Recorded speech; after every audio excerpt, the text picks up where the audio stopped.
Hey, I'm Grant, and welcome back to Dead Rising Chop to You Drop. So this is actually overtime mode, so I'm not going to spend too much time talking because you'll notice I have a timer for this entire portion. If it's anything like Dead Rising 1 on the Xbox 360, generally speaking, an hour is plenty of time. Or I think specifically in the original version you had a full 24 hours. I think doesn't directly translate to 1 hour of game time, but I'm guessing this is going to be way more than I need. Plus, they're going to introduce all these other enemies like these soldiers and these drones, which if I recall, it's actually a lot faster, even if these guys are tougher, because you can just run. It's not like all these zombies that keep grabbing you. Like, I'll take a few shots, but I can probably just tank the damage. But I am planning on getting as much of overtime into one single episode, and then I'm thinking of doing one more episode after this that's just the silly side quest stuff that they have in this game. I don't really know until I actually encounter it, but there's a bunch of like one-off missions you do from a menu somewhere. But we'll have to see what that is when I get to it, because I think some of them are hard, but for the most part they're all pretty easy. Generally, I would think the point of that stuff is to let you continue playing the game after you've beaten it, so they will normally put in like big challenges that are tough and take a long time to complete, and I'm not about that. Like, I want to show as much of this game as possible, but on the same time, to literally show everything and do every single scoop perfectly would be way too long.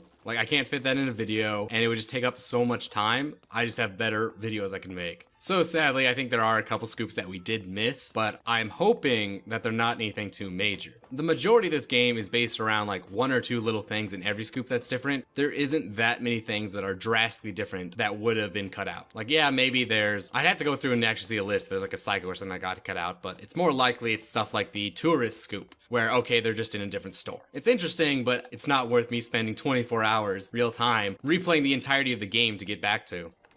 So basically what we have is just the side quest to go collect all these different objects. Now, I don't actually know this very well because I never play overtime mode. It's something, like I said, I just felt that you kind of beat it once or twice and that's it. So I always just have to look them up. And I don't know in this game if you can get them out of order, but you might be able to, but I'm just going to be following this cursor because generally speaking, the cursor is pretty good.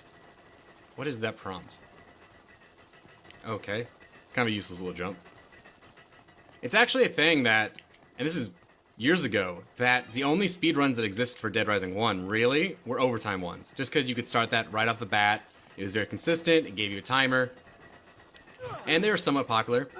There are speedruns other than that. I've talked a bunch about this. Like, there are people who speedrun the game, either just legitimately doing a full speedrun, which kind of sucks because basically the only thing you can do to get faster times is to manipulate your map transitions. So they might specifically wait just on the helipad or something or in the safe room until scoops come up so that they can do them all at once rather than doing it as they come up, because you basically have this giant 6-hour long length of game and that's going to be there no matter what, so it's just the loading screens that you can manipulate. The game's built pretty well, so there's not a lot of glitches. I'd actually argue that it's not necessarily built very well. There's very strict, like how in Dead Rising 1 there's a lot of stuff that probably is glitchy, so they just don't let you jump on top of it rather than fix the glitch. But that's just kind of how I feel.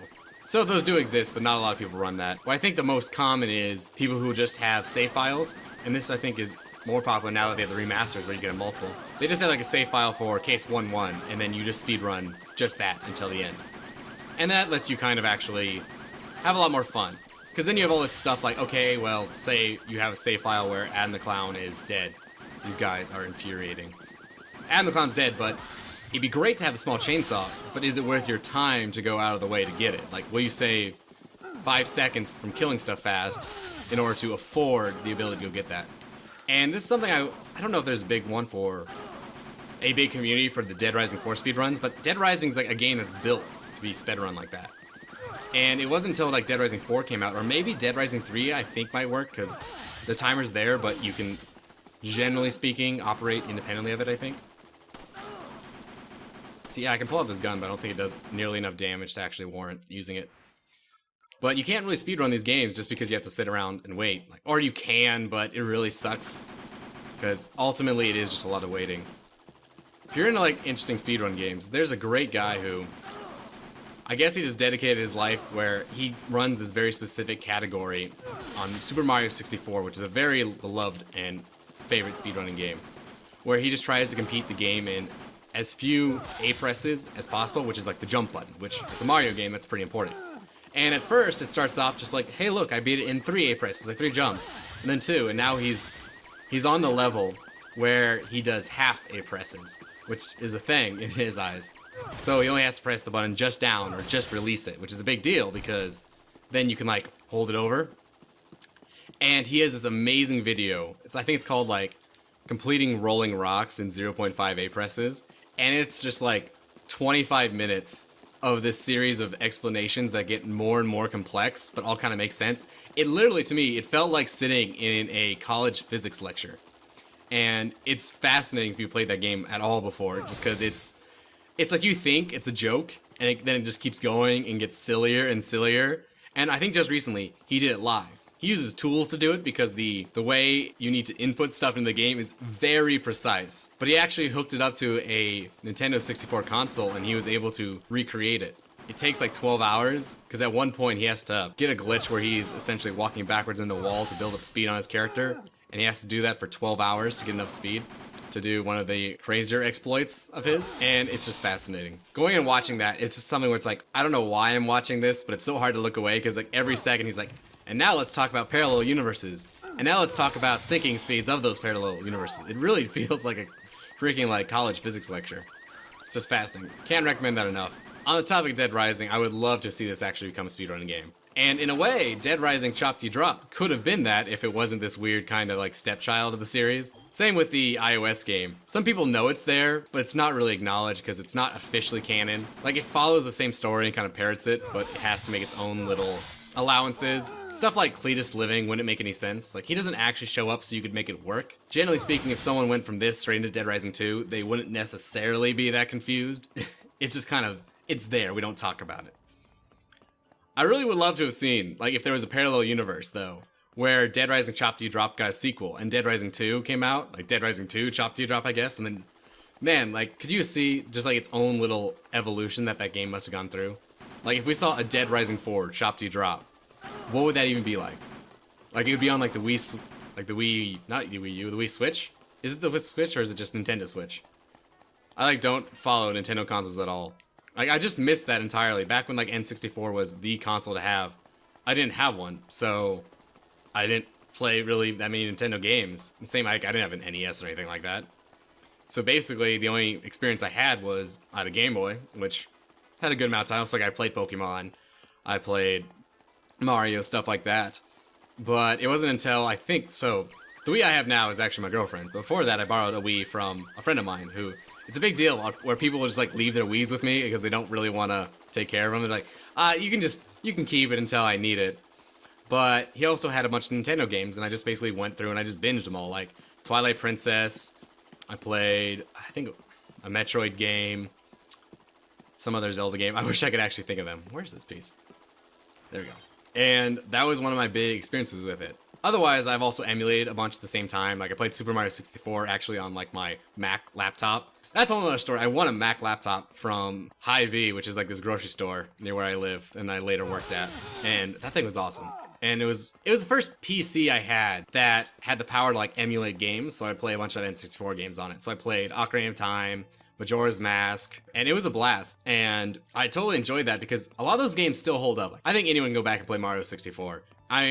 It's kind of weird mapping to a controller. That's always the weirdest thing about it. Like sometimes, like you go play like a racing game like Mario Kart, you can do it on an emulator, but it's a lot harder to make use of that when you just have keys and not like an actual, I don't know what you would call it, some kind of sensor that you don't have to like commit fully to the binary on and off of a keyboard. But then there's other games where it's awesome. Like I know like playing Ocarina of Time, it was kind of nice to map the keys out to be different things, or I would even just like turn off certain keys because I know I never want to hit them. And it's kind of cool that you can do that stuff. Or like, I've never emulated before. By far, I think one of the best things about emulating any old game is you have what's called save states, where the N64, it's not a very complicated piece of equipment to emulate nowadays. So not only can you save in game, but any normal PC can just like save the state of the entire emulator. So it'd be like if I played Dead Rising Chop Till You Drop and I could save mid Adam the Clown boss fight. And yeah, you can actually really exploit that. Like if you want to go play Pokemon and you just reload your save states before every single attack so you only get, say,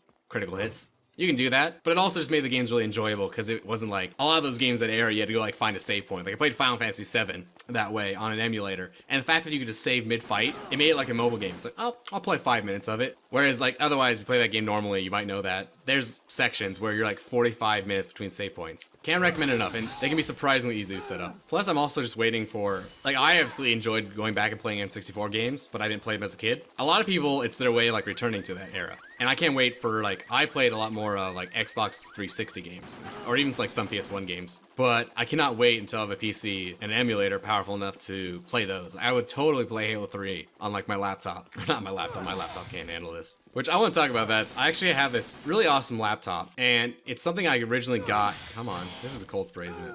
It's something I got for college originally. What was that? Oh, that was the bullet holes. Come on. I originally got this PC laptop for college because I'm going to be a computer engineer. I need a decent one. I can't use what later became, I think, like this 5-year-old MacBook. Like, that wouldn't do it. So instead I got this awesome laptop, but it's like 19 inches because ultimately what it was, it's a mobile desktop. And it's still a great laptop. I still love it. But now I'm kind of in this situation where what I want a laptop for is for it to be mobile. And it's this giant 19-inch behemoth. I just really like can't take anywhere and just generates so much heat. I really need to clean it out. And I feel bad because it's almost sentimental. Like I don't want to like get rid of it, or I don't want to break it by trying to like install a new graphics card, because that's what it needs. Like it's got good CPU, good RAM, but like the graphics card always sucked and just it would always overheat. I remember I used to over like the summer over lunch and stuff, I would play Dota, which has like these hour-long games, or it's like League of Legends or Heroes of the Storm if you ever played that. And I knew I can only play one game of Dota because any longer and it would overheat mid-match and would shut off for 30 minutes.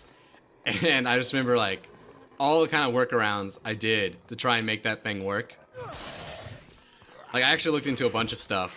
Like I would just do, for me, I would just do like ventilation, or just like making sure it was like propped up so air could get under it, or making sure I cooled the room, because despite that being like this tiny little thing, that was basically a mini heater. My favorite was I found this, I don't know if it was an article that pointed at a YouTube video or what, but it was this guy he was talking about his specific setup for curing the same problem. And he had all these like really like super weird ways to get around it. So like, I guess he had like a mini fridge. And one of his things is he would quote unquote reload his laptop, where what would happen is he'd go play like CSGO. And beside him was this little mini fridge. And he would just put whatever he could find in the mini fridge, like books, magazines, clothes, what have you, and you'd cool those down so they'd be like all chill. And then between games he'd like swap them out under his laptop to try and cool it down, so he'd have like, I don't know what's a textbook, War and Peace, but it'd be chill to like freezing, and he would just put his laptop on that to try and cool it down. And I'm sure there's gotta been some better setup, like he could have gotten like, I don't know, an ice pack or something, but that's just what he did, and he said works out fine. And then just in between matches he'd throw more stuff in, swap them out, and just keep going. Where are you pointing me at? This is really infuriating because these guns are not good against these guys because they have like bulletproof vests and stuff like that. We're going back to... No, I need to go to the grocery store for something, I think. But normally you have the move where you rip out their intestines in the first game, and that is a lifesaver for these guys, or the small chainsaw. But since there's no books in this game that make the chainsaw last longer, I only have like 10 kills I can get with it. You know, I always felt the supermarket was... I don't know how to put it. It's like something that I'm surprised it wasn't used more, because the only thing that happens here is the one boss fight. And I can see why they don't want to do too much, because it's very easy to stay alive in here. Let me just actually break this trash can. Come on. But it seems like when they do something like that, why do they not have another scoop? Can I not? I guess. Oh. Yeah, I can't break that because my fists don't go that low. And I can't dodge. I think I mentioned that before. I don't think I can dodge. And since that's a heavy weapon, when they shoot me, I drop it. But yeah, it seems like why do they not have just some kind of one-off little scoop? Or I think about all the other scoops that really don't matter where they go. So why not put them in the supermarket? Also, can I really... This game really needs like a kick attack. There we go. At least they stagger. There's like no winning with these guys though. I think I just gotta run through it, because they're gonna just hit me no matter what. And I guess I could switch to like the riot gun. That might do some more damage to these guys. But really, it's just the stagger. Oh. Maybe that's way better than I thought. Come on. I can't tell if this is a good gun or not. Like, in many ways, it's a better shotgun. But just off what it is, I think it's more about the knockdown than the damage. So I think, like here, if I was using the rifle and just hitting his head, it'd be a little bit more efficient. Because I don't understand what a riot gun is. Like, I would think based off the name and the shotgun effect, what it's supposed to be is a shotgun that shoots like rock salt, which is non-lethal, but really hurts. You use it like to keep people off your property without actually hurting them. Like, you say if you're, I don't know, a farmer and you have a bunch of like local kids like constantly coming around. That won't hurt them, but man, will that really make sure they don't show up again. I think that's what that's supposed to be.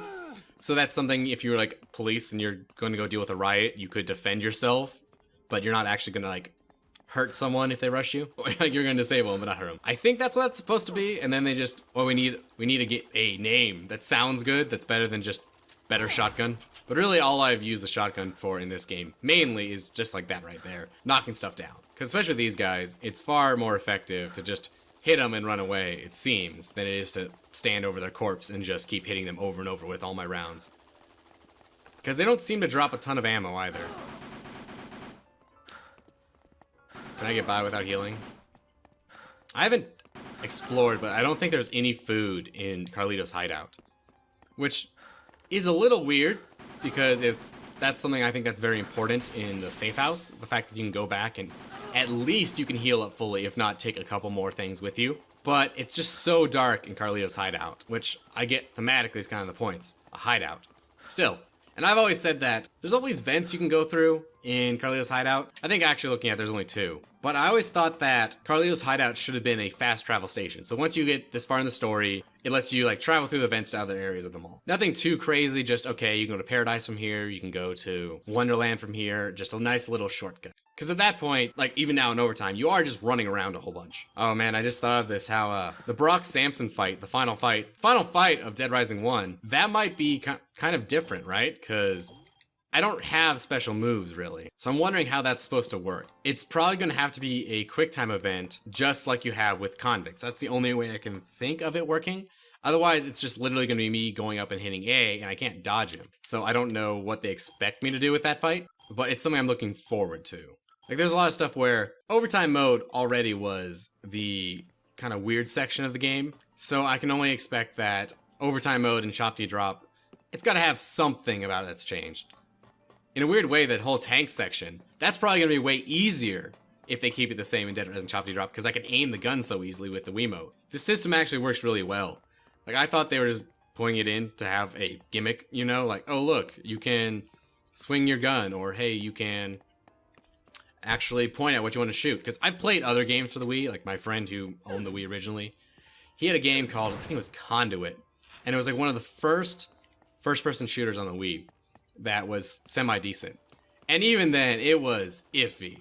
Like, I don't know if what they intended, like, they had all these enemies that would fly and crawl around on the ceilings and the walls, and I think that was just to give you the range of motion, because what's the point of these controls if you are only looking straight forward, like at these guys? But it was just, it was so disorienting. That football tackle thing, by the way, it comes up pretty randomly. I know what the trigger is, you gotta like knock it down, but I never know when they're gonna get knocked down, so I never land it. Even though it would be extremely helpful if I did. Gee, I can't think of any other good first-person shooters. I know it didn't, I think Black Ops 2 for COD had one that came out, and it was okay.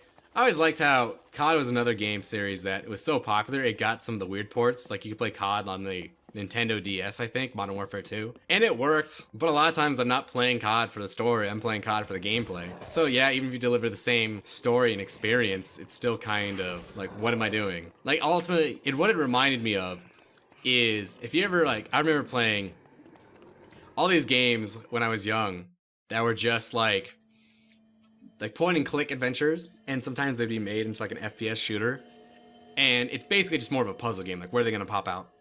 And it worked out great if you love like escape the room style games. Like those are awesome. And it was always amazing to find a new good one because you can't go back and play the old ones because you know the solutions. But that's what that one reminded me of was you like tap to kill them. And I never completed the game because my left bumper on my DS was screwed and I didn't want to buy a screwdriver to fix it. So it was something important. Like I couldn't like look down my gun sight or something, like something super important. There was a bunch of games I had to beat without using like the left bumper. So I think I have to go back and get Isabel at this point and escort her back to this section. I don't know how this is gonna go. This should be pretty much the same when I actually go down into this tunnel. I really wish I played more overtime mode, honestly, just because I actually think it's a pretty good section of the game. I don't like the collection bit. That's kind of what probably makes me not want to do it, because you're just running around, you're collecting this dumb stuff. You keep getting tagged by these special forces guys who aren't particularly hard in and of themselves, but it's just that stumble that gets you over and over. And even if you decide I'm not gonna fight them, they're still just gonna hit you once or twice, and if it doesn't do a lot of damage, it still stalls you. It takes away like your player agency, and I just can't stand that. But on the other hand, I would love to mess around with overtime mode because it has the potential for some cool like one-off little videos, which aren't that important to me, but I like to make them if it is something cool. Like I've heard, but I don't think I've ever successfully tried this, that in Dead Rising 1 in the 360 version, you can actually cheese the Brock fight, which is something that's pretty valuable if you're someone who's just doing it for the first time. There's a book in the entrance plaza, I believe. It's the one Barnaby locks himself in that bookstore, I think, or the one upstairs. It doubles the effective length of juice, and you can get the Spitfire one, which essentially turns your spit into a handgun bullet. You can drink that right before the tank boss fight, and then beat the tank boss fight quickly, I think. Or maybe it just delays it because of how it's weird. And then you can just spit him to death, like where it's safe. Like he'll just sit there and mock you because he thinks you're like too far away. You have to go fight him. But instead you just kill. And it takes a little bit of a time to actually go set that up, but I imagine that's actually extremely useful. And there's gotta be other stuff like that. Okay, I'll admit, I have no idea what am I supposed to be doing. Oh wait. Oh, she wants queens, doesn't she? Ah, shoot, I forgot about this. Did she just take all of them? That's a nice improvement. Here's the question. Not Otis, I've been calling him Otis his entire playthrough, so forgive me, but does Cletus sell queens? I think he sells at least one, so I'm gonna go hit that up. And I might even be able to get away with like just running between Carlito's hideout and the gun store, and then hopefully it will respawn his inventory, I think. Or they might just be smart enough to not have it. I assume, yeah, he's still here. So where would you be? That's ammo cases. It's too bad they don't share, like... It's too bad Cletus doesn't sell, like, inventory upgrades. That's what I feel like I really need. I could have sworn I saw queens. I know you can sell the queens to him. And I know there's at least one zombie that's guaranteed to be out here that has a queen. And I might be able to go with that. So let's see. Anything good? I'm just mainly showing this so that you can see what the books are. That's really all the books. The books are pretty bad in this game compared to Dead Rising 1. Like, there's a couple that are kind of nice. Like, I have that small chainsaw book, and that helps because basically it gives me, like, a second swing, and it's something. But there's really nothing at all like Dead Rising 1 where you can make stuff last way longer. So I'm hoping mainly now to find a small chainsaw to deal with some of these other soldiers. Because I think it's anytime after you kill Adam the Clown, it can pop up. Oh wait, damn it. All the zombies are dead. I'm gonna have to go look for one outside? No. I guess maybe not. I guess it starts respawning these zombies because they know you're looking for Queen or because it's nighttime. There's probably some specific reason. But this, I might skip this because finding Queens is always like one of the worst parts of overtime mode. That's the thing I hate. I guess I could go get Nectar if I want to go try that out. I assume it's still like orange juice and orange juice or something to make. And if you didn't know, Nectar is a juice that gets queens to come to you. But more specifically, is that not a guy with a queen? More specifically, every time you drink it, when the effect's not active, so you can't like chug it. But if you drink it for the first time after not having the effect, it will spawn a queen on you out of thin air. So it is a thing where when you're doing this, you can collect a bunch of nectars for healing items, and then just every time you lose the effect, drink another one. And that does kind of accelerate it. Plus just knowing that you need it, which I didn't. I did have 3 queens just because I had them. Knowing you need it ahead of time and you can give her like 6, that also speeds this up. I'd heard overtime mode was kind of like an afterthought, and it totally feels like it just based off the fact that it's just a collection quest that's not even particularly good. But still. Oh, please tell me it's 2 queens. What is this? Is that? Oh, it's gun ammo. But yeah, It's like, I'm glad they added overtime mode, because it's a cool section of the game. It reminds me more of games like Silent Hill or Resident Evil, where they would do a ton of these one-off stuff just for missions. So you have the greater game and its combat system, but you'd also have a ton of side quests, like the go and kill Brock Sampson. And I feel like maybe Dead Rising was meant to include more sections like that, and overtime mode's just weird because it doesn't have more. Like, it wasn't meant to be the exception, it was meant to be more of the rule. So I think they're actually spawning more queen zombies, unless I just never actually looked at where they were. So this is so far not bad. I guess as long as my pipe holds out, which is probably about to break. I can't believe they have no way of actually checking your inventory to say how durable your weapons are. Because it's been a real issue. Like, I'll go into a boss fight, and then my weapon will break on the first swing or two.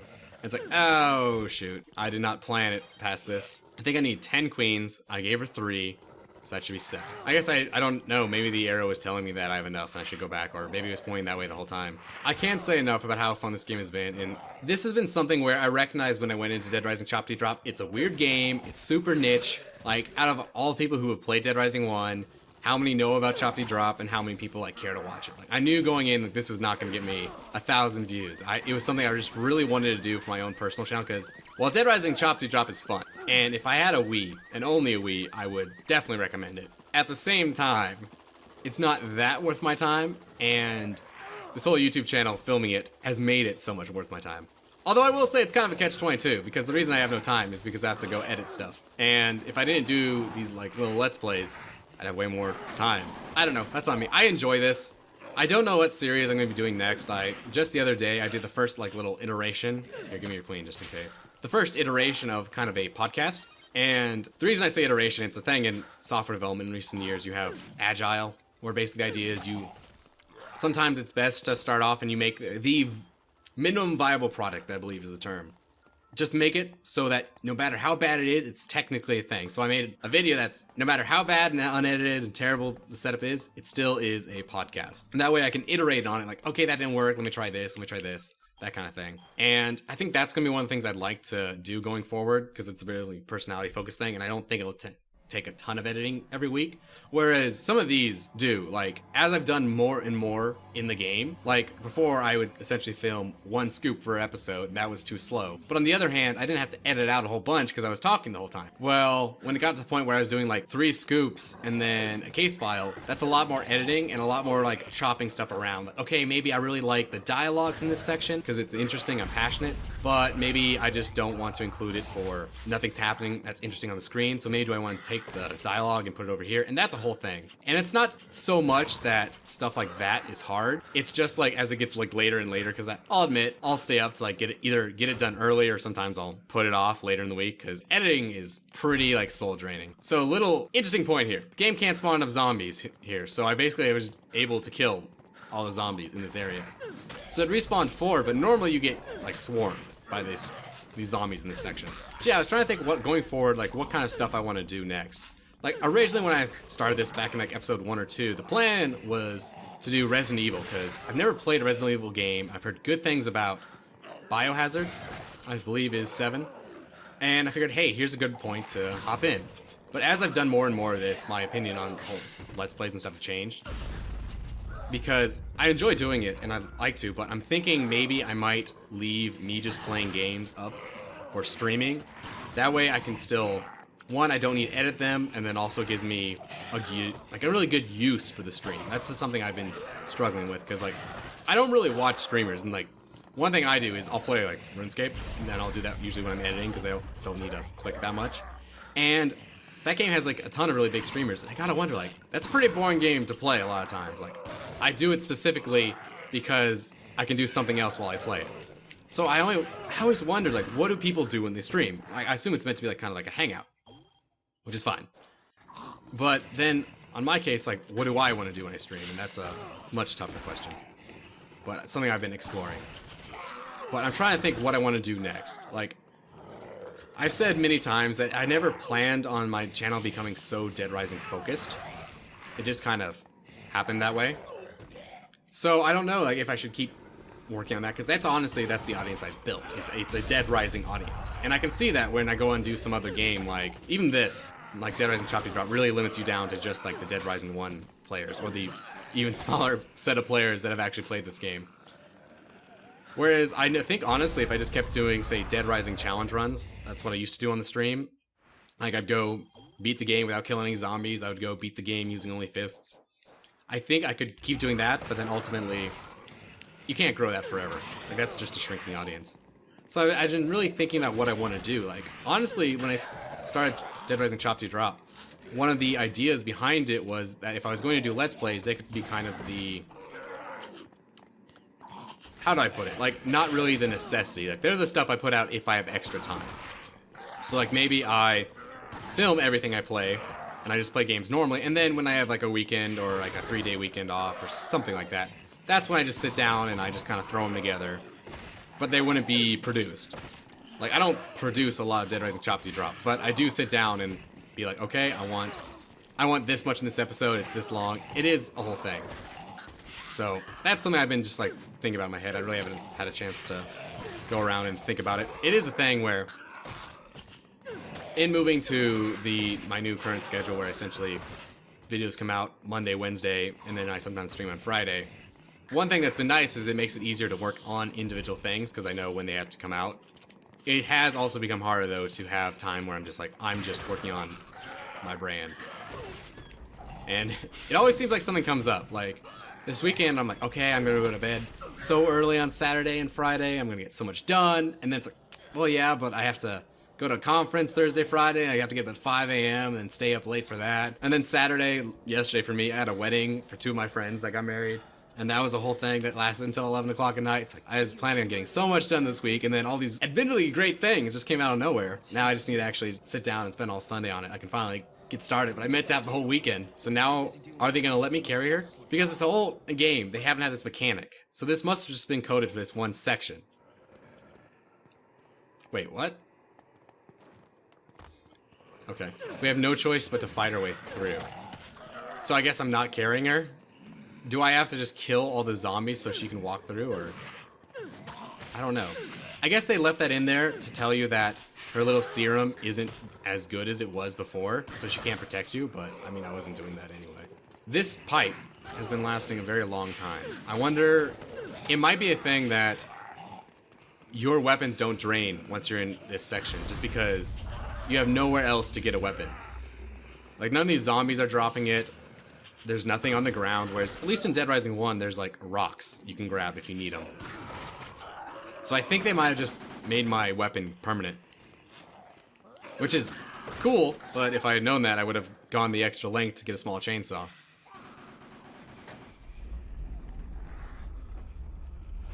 Let's go. Something about this section I always just thought was so cool because, especially if you're someone who can't get the best ending the first time around, or maybe you went and did achievements, the idea that at the end of overtime mode you get to leave them all is a pretty big thing. Like, what? There's like another map? That's awesome. So, I've always enjoyed this section. And I never understood, is this a quarry? Is this part of a base? I think they might explain somewhere, but I just was always confused on that. Come on, Isabella, you've been an amazing follower so far. What's up, dude?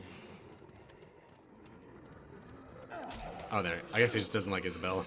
Okay, so let's see where this is gonna go. I think I'm just gonna have to aim and shoot. I think it's the exact same thing.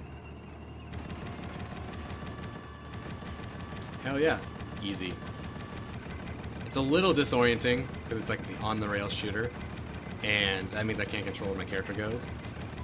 But I'm actually really glad that they put a good amount of work into this, and didn't just kind of phone it in. Like, they could have, if they thought this was too hard to code into the game when they're already recreating so much else.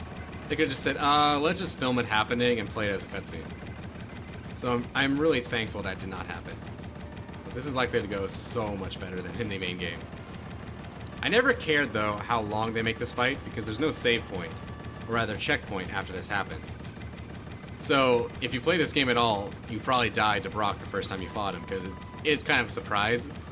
And I wonder how many people have been in a situation where they don't open like the skills menu until they get this boss fight. Like, how do I jump kick again? Because now all of a sudden it matters a lot.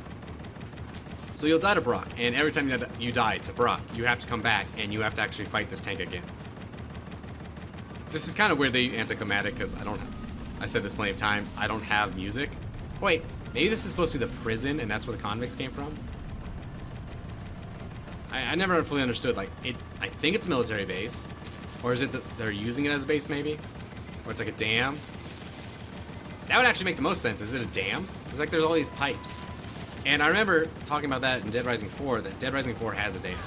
You go and access, and I don't think this was the case, but I always thought, man, it would be perfect if the way they explained them getting rid of Willamette is they just flooded it under a river by, like, putting in a dam. Maybe that's what it is. Please, if anyone knows what this place is, I would actually love to know. It's been just a small point of interest for me for a long time. Because I don't think they explain it. Which is too bad. Dead Rising 1, if it came out today, I would love to just see, like, even in, you look at Dead Rising 4, just the little collectibles they have that let you collect so much more story about the game.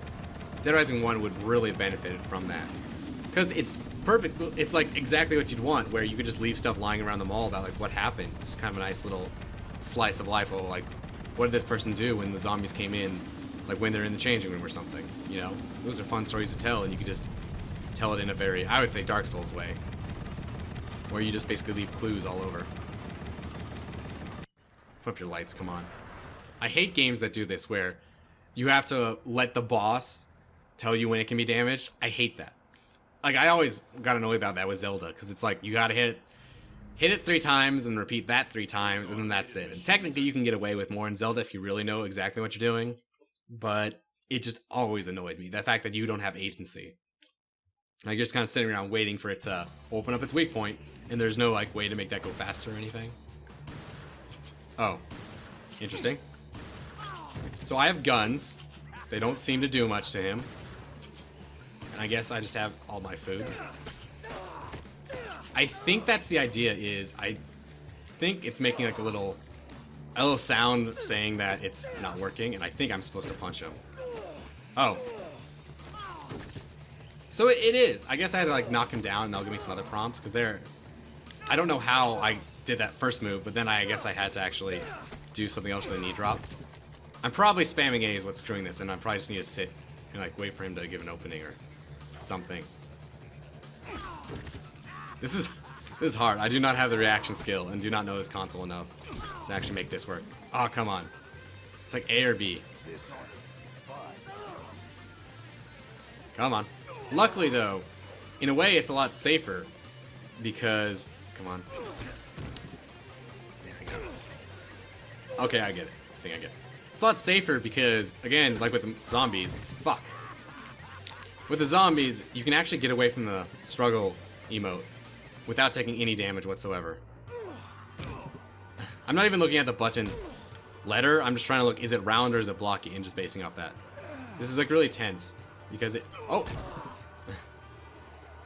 It just comes out of the blue. Okay.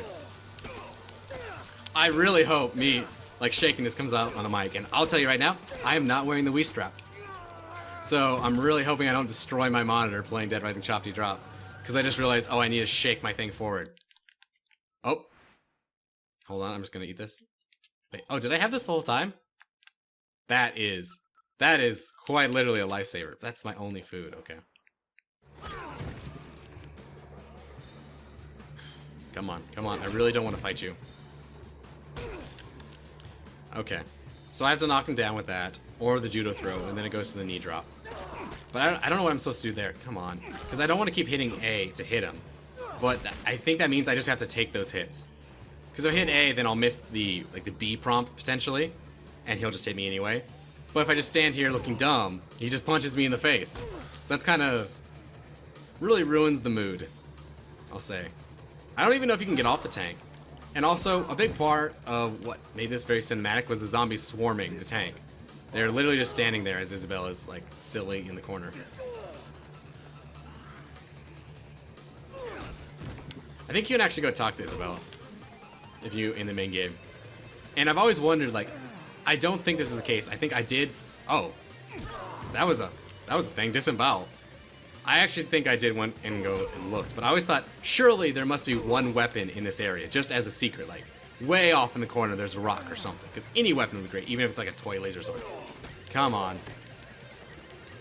Sorry, that disembowel really gets me. I think I gotta get a combo, and then it will be the next one when he stands up and he looks disoriented.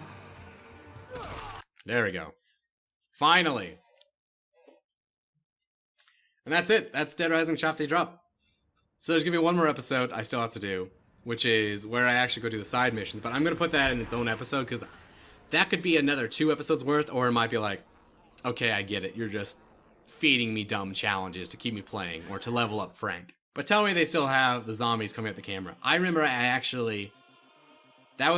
don't. The thing I remember from the Dead Rising, the ending, was all just these zombies all coming at you to the camera, but they're all synchronized doing the same animations. And I don't know why, it was just like a nice, neat little touch. And I'm gonna say this, I always felt that Dead Rising 1 was, you were not meant to beat the game your first try. I think what they would love to have you do is do everything possible in the game, and then you finally get strong enough to get the overtime in. And it doesn't work out like that, but it's meant, I think, to be something you finally overcame, not something you just went through the first time. And I think that kind of works out, but the way it actually happens is people don't play to the end. They play like halfway through, you get to Adam the Clown, or say, I don't know, the Butcher, he kills you, you can't beat him. Then you restart, and then since you're like level 10 or level 20, then you can have the full experience, is what most people go through. I think, like, every time I hear about people's experiences, it's always that. Like, I just recently read someone who they played Dead Rising 1, and they got halfway through the game, and they thought, maybe it's just me, maybe the game's not that good, or I'm doing something wrong. I'll just restart it, and they said, oh yeah, then it was a blast. Now that I understood how the game works, it's a blast. Same with, like, Dark Souls. It's like, once you understand the game, then it's awesome, but there's just this period where it's just going to suck. And I would skip these credits if I could. I don't think I can. So I'm going to let them play, and I'm going to keep talking, because on the off chance that there is something there, I want to include it. But more realistically, I don't know if I, like, unlock it or something. Because right now, the only thing I have is to essentially reset the console. It's not like I can, like, I've already saved, I can just leave. So I think if there's an unlock and I just reset the console, I just won't get it. So I have to sit through these credits. If you don't know, that's actually a situation that happens a lot in Dead Rising, where you have to get a game ending in order to save your unlocks. Not just a death, because you can restart, but that's not a game ending. Which, by the way, I just mentioned that. You can get captured by the cult. That was a picture of it. So there's a lot of people that go farm the Mega Buster and then just essentially, hey, I got it, look, Mega Buster, and they just let themselves die. That doesn't work, because then you've only unlocked it for that playthrough. So then you have to go do like enough case files to either do the bomb mission or just play the rest of the game. And that's a very common error. Don't know why it's like that, but that is a thing.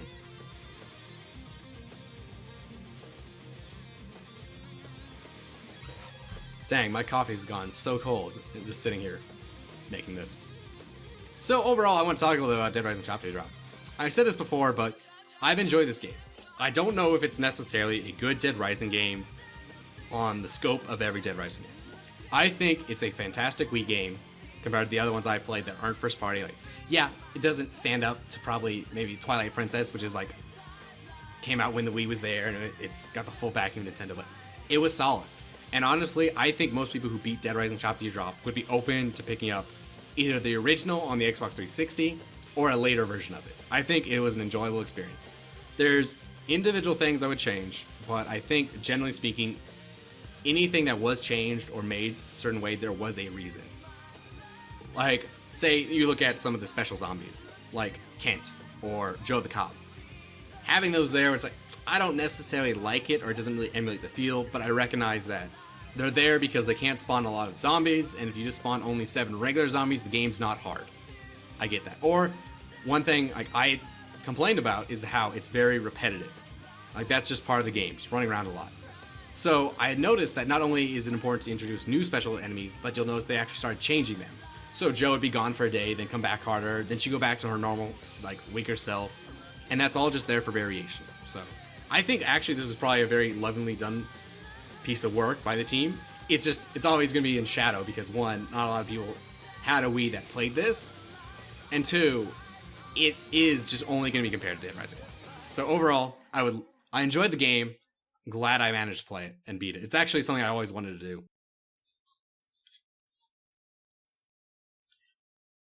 But man, I really would love to see them do a remake of Dead Rising 1. Or like that kind of style of game, and just put a lot of metagame into it.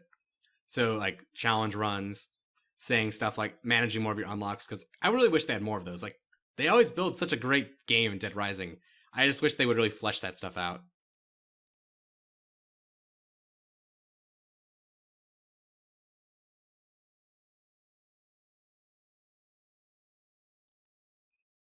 I used to know what this quote was from, but I think it's just like a nice little ending. This kind of like quiet, subtle little text. Something about that really works for it. All right, total time 6:23. That's actually very on point for what Dead Rising 1 was. It felt way longer because every time I play an hour, I have to film, edit, and whatever. And a big thing, let me say, like in Dead Rising 1, that timer does not count the loading screens and the cutscenes. And that's like a thing. Like, okay, I don't know, there might be like 30 minutes over the course of the game. Generally, a loading screen in Dead Rising 1 Xbox 360. 10 seconds, maybe 30 if it's hard. This game, I think there was a 2-minute loading screen at one point early on, or you'll just go like 30 seconds of action, loading screen. That's a minute long. 30 seconds of action, loading screen. And I try to cut all that. I think I've left a couple in just because it worked a little bit better for editing. But that's something I think does not come across in the footage, is probably an hour or two worth of loading screens. But there it is, odd drops and the small mixer. Okay, so I think that's a mixer that goes in your inventory, which is, in a way, that's kind of cool, because getting to the blenders in this game is actually really annoying and tough. So it's nice to have in your inventory, but really the only main reason you do it is to get the health level ups, and yeah, not much point. Now, because I think I'm basically at max health, because otherwise they're going to quickly run out of bar, unless they do something like, if you ever played Shadow of the Colossus, one of the little things I liked is you can level up your health, but theoretically there's no limit on it, so you can get your health bar to go way past what the screen is. If you want to, there's no point, because you beat the game, but you can. But yeah, thanks for watching. I'm going to continue at least in one more episode where I look at doing the odd jobs, and I think the other Special Force stuff after that, but I'm going to have to play around because I don't know if it's going to be enough content for a full episode. But please, if you watch this far, let me know what you thought of this, because if you've been watching, you may have noticed every episode I kind of tried something different. Either I cut it way faster, or I try to throw in more commentary, or I just changed up how I was setting up my filming. And if there's any feedback you can give me, that really helps, because my side personal goal with this series not only was to play this game I've always wanted to, was to just improve my editing. Like, I can't say all the little things you can learn that you just have to memorize that helps you with your workflow so much. Like, I mapped my in and out keys in my editor to actual keys that I knew where they were. And that saves me like a second. But I probably do, like, I would say I press those buttons maybe 1 to 500 times over the course of an edit, and just every time saving like 2 seconds. It really adds up, and I wouldn't have had the opportunity if it wasn't for a series like this where I could just sit down, have fun, but then also experiment week to week. So thanks for watching, and I hope to see you again in the next episode.